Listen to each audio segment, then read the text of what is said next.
New England isn't the first place you'd think of for world-class climbing, but it's home to some of the most dedicated climbers I've ever met. There's something here for everyone. Hard boulders, steep sport routes, frozen waterfalls, and historic trad climbing. And every Saturday, weekend warriors saddle out from the city to test their limits on the rock. Every climber knows what it's like to have a project. A climb that lives rent-free in your head. Whether it's the new set at the gym or a route you've been trying for years, it's something that feels just out of reach. The route on the cover of the guidebook is always the proudest line, the one that defines the area. This one's mine. It's called My Mind is a Blank, tucked away in a little crag just 5 minutes away from the Boston Marathon start line. I've been obsessed with it for years. At first it felt impossible, but after months of projecting I finally sent it on top rope. That was supposed to be the end of it, but one day I was rereading the mountain project description. Most sane folks top rope, just like I did, but it has been led before. One line stuck out to me. If you know anyone who has led this route, you may feel compelled to kiss his or her feet. That's when the idea got stuck in my head. What if I tried to lead it? Okay.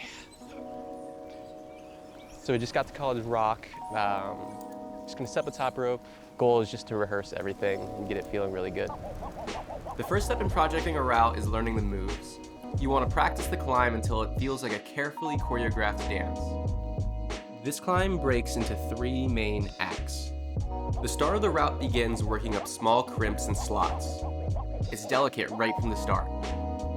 The crimps aren't too bad, but the issue is they eventually vanish and the face goes blank, hence the name. Your only option is to throw for a crack and hope you stick it. This is the first crux, the dead point. I've probably fallen off this move over 100 times, but I need to stick it first try when I lead it. After a mantle, you get to the roof, thus beginning the second crux. First, get your feet high on smeary holds. Reach way out to a jug on the roof and walk your feet over. Now match hands. It's super tensiony, so don't lose your feet. If they cut, you're swinging off. Get a good foot jam and drop your knee hard to get the hips close to the roof. Once stable, reach up to a slopey pocket and bump your left hand to a decent but not great crimp. Finally, you do a mini campus to get a high foot on the edge of the lip and exit the roof. It's awkward, but it works. And if you nail that sequence, you're just about clear.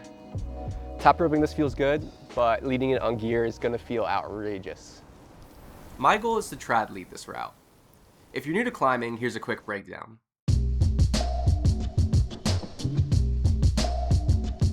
I first did My Mind is a Blank on top rope, meaning the rope was anchored at the top while I climbed. This is the safest style, since if you fall, the rope catches you right away. Oh, good effort. But when you lead a route, you instead place protection as you climb. When you fall much further, past your last piece. Okay, that was And you better be sure that piece is good, because if it doesn't hold, that fall gets way less fun.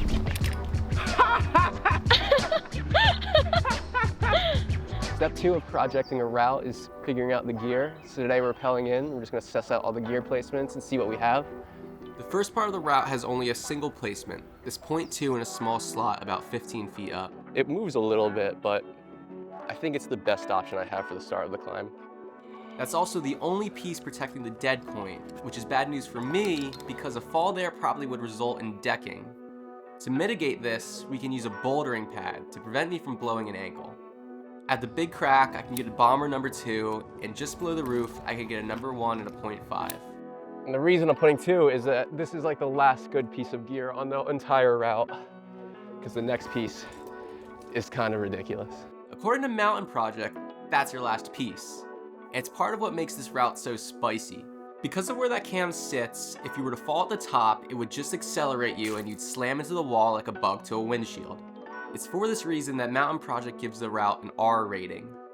I think R is a little dramatic for this route, and the guidebook disagrees, but either way, I wouldn't want to take that fall. But I think I have an idea which can make this safer. While playing around on the rope, I found a hidden nut placement right on the jug at the lip. But it's a bit ridiculous. I don't think anyone's ever tried to place a nut here because it's so weird. But if you can shimmy your hand out the way and slot a yellow nut right in here and like turn it a bit, It does hold. It doesn't have great contact, and it does sometimes fall out. But if you get a piece right here and you fall on this move, you'll just fall into space. It'll be much safer than if you're out on these cams all the way over here and you fall down and take a big swing and slam into the wall, which is kind of why this is a PG-13 route. But this is a really finicky placement. The placement is very precise. Too shallow and it falls out. Too deep and it also falls out. But if you get it just right, it will stay mostly put.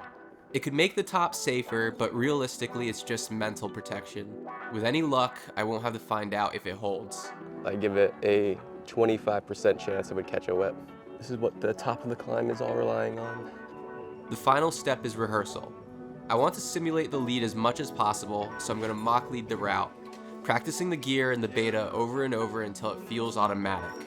That way, if anything unexpected happens up there, I can fall back on everything I practiced. Thinking about doing this for over a year now.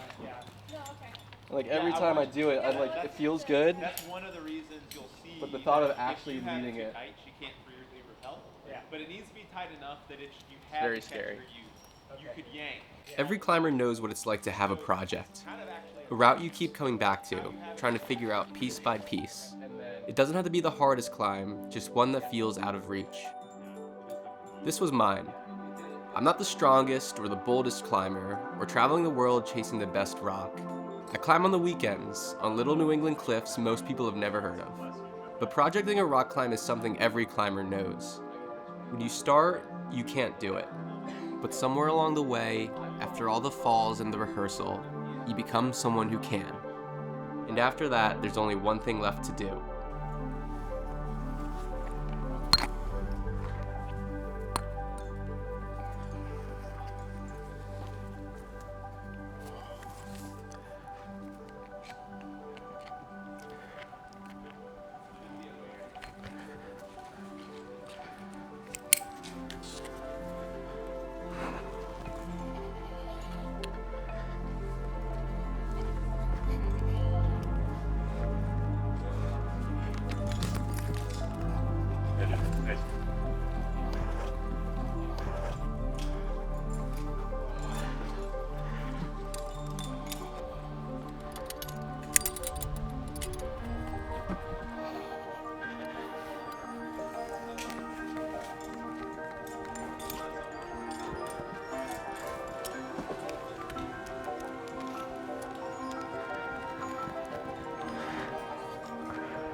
See you, Nut.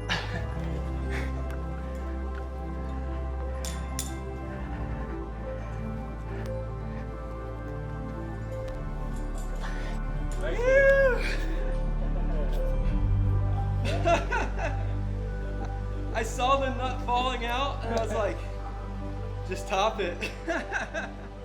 Sick. Oh, that felt so good. Woo. I'm finally done with this climb. Never again. Finally. Take it. Oh, I'm so taking it. I'm so taking this one.